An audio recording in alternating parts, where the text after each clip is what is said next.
नमस्कार, NTV India news में आपका स्वागत है। मैं हूं साक्षी। पेश है आज की प्रमुख हलचल।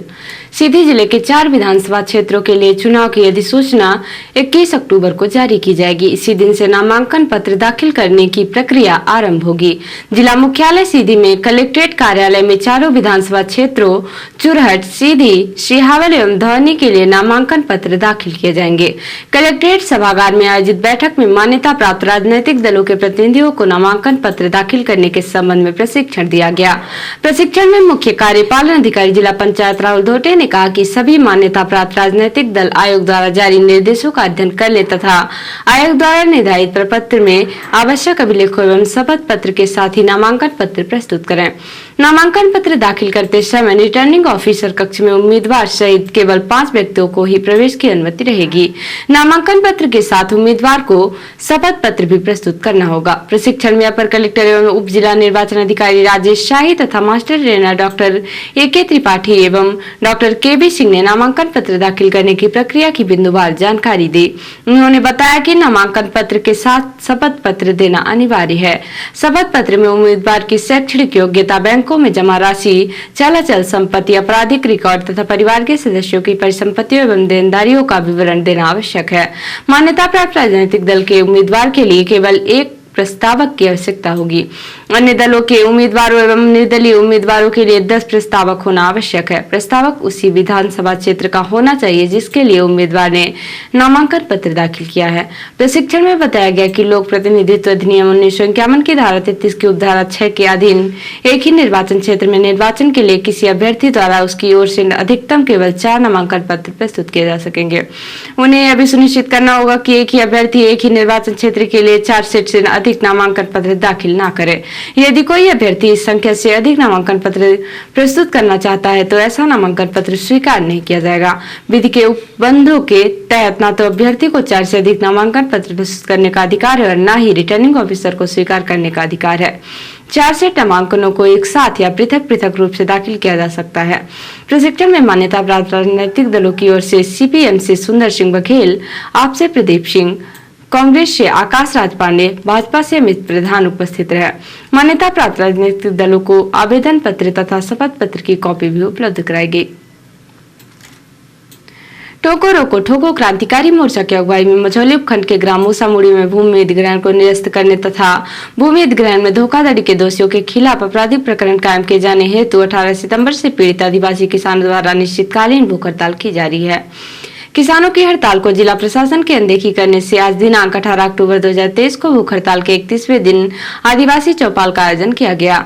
चौपाल में आदिवासी किसानों ने चर्चा में कहा कि लोकतंत्र में लोगों के मौलिक अधिकार और स्वतंत्रता की रक्षा होनी चाहिए, परंतु चिंता की बात है कि सीधी जिले का प्रशासन ऐसा नहीं कर रहा है। नागरिक चुनाव में सक्रिय रूप से भाग लेकर यह सुनिश्चित करते हैं कि उनकी आवाज सुनी जाए, बोलने और समानता स्वतंत्रता के अधिकारों की रक्षा की जाए।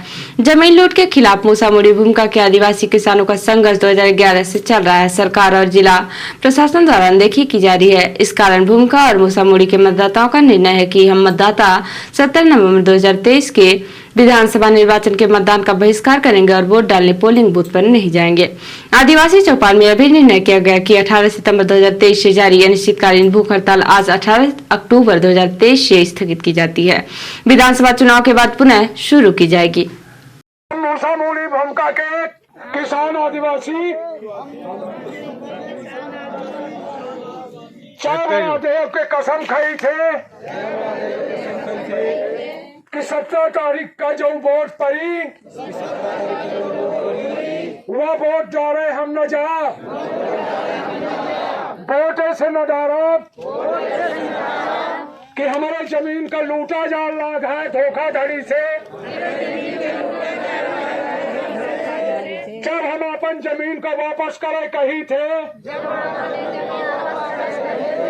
आज 31 दिन से भूख हड़ताल कर रहे हैं। हम तो दोनों मिल के जिले के प्रशासन नहीं सुन रहा। कहीं से यह प्रजातंत्र के सबसे बड़े उत्सव में हम भाग न लें और 17 नवंबर का वोट डाले न जा। या हमारे बड़ा देव के कसम करके कहीं लागे।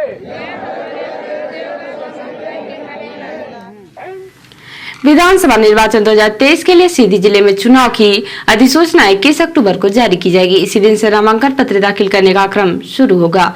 नामांकन पत्र के साथ प्रत्येक उम्मीदवार को निक्षेप राशि अथवा जमानत राशि जमा करना आवश्यक होता है। उम्मीदवार नामांकन पत्र के साथ इसे नकद जमा कर सकते हैं। उम्मीदवारों को ऑनलाइन जमानत राशि जमा करने की भी सुविधा दी गई है। इस संबंध में कोषालय अधिकारी ने बताया कि ई चालान अथवा साइबर ट्रेजरी पोर्टल से जमानत राशि ऑनलाइन जमा की जा सकती है। साइबर ट्रेजरी में ऑनलाइन फॉर्म भरने के लिए online net banking, debit card तथा क्रेडिट कार्ड से भुगतान का विकल्प उपलब्ध है।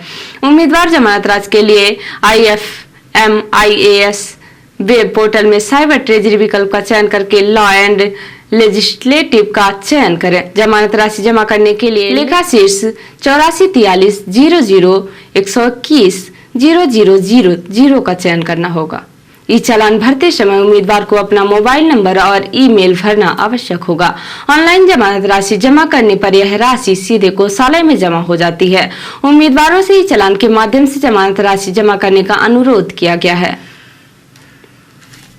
इन दिनों शारदीय नवरात्रि में मां दुर्गा के भक्तों द्वारा माता के अनेक रूपों की प्रतिमाएं जगह जगह स्थापित करके माता के दरबार को भव्य पंडाल से सजाकर माता की पूजा अर्चना की जा रही है। जहां माता के दरबार में माता के दर्शन करने के लिए भक्तों की भारी भीड़ पहुंचती है। सीधी शहर के पंडित दीनदयाल कॉलोनी में मां दुर्गा के भक्तों ने पूरे पंडित दीनदयाल कॉलोनी को शानदार लाइट डेकोरेशन से सजाया है और मां दुर्गा की भव्य प्रतिमा स्थापित की है। पंडित दीनदयाल कॉलोनी प्रतिमाओं के दर्शन करने के लिए भक्तों की भारी भीड़ पहुंच रही है।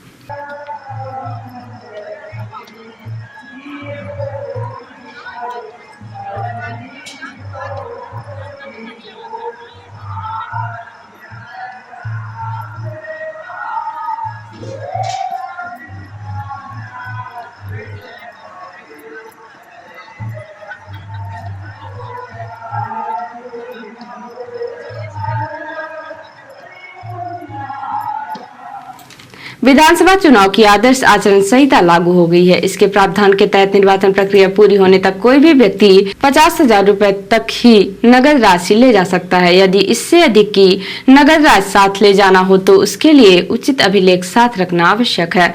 इस संबंध में निर्वाचन आयोग द्वारा दिए गए निर्देशों के अनुसार 50,000 रुपए से अधिक नगद राशि ले जाने वाले व्यक्ति के पास राशि के स्वामित्व के संबंध में अभिलेख होना चाहिए। राशि के उपयोग तथा स्रोत के संबंध में भी स्पष्ट अभिलेख होना अनिवार्य है। जारी निर्देशों में कहा गया है कि यदि किसी व्यक्ति के पास 10 लाख रुपए से अधिक की नगद राशि प्राप्त होती है तो उसे जब्त कर निकटवर्ती थाने में जमा करा दिया जाएगा। इसकी सूचना आयकर विभाग को दी जाएगी। राशि के संबंध में आयकर विभाग आवश्यक कार्यवाही करेगा।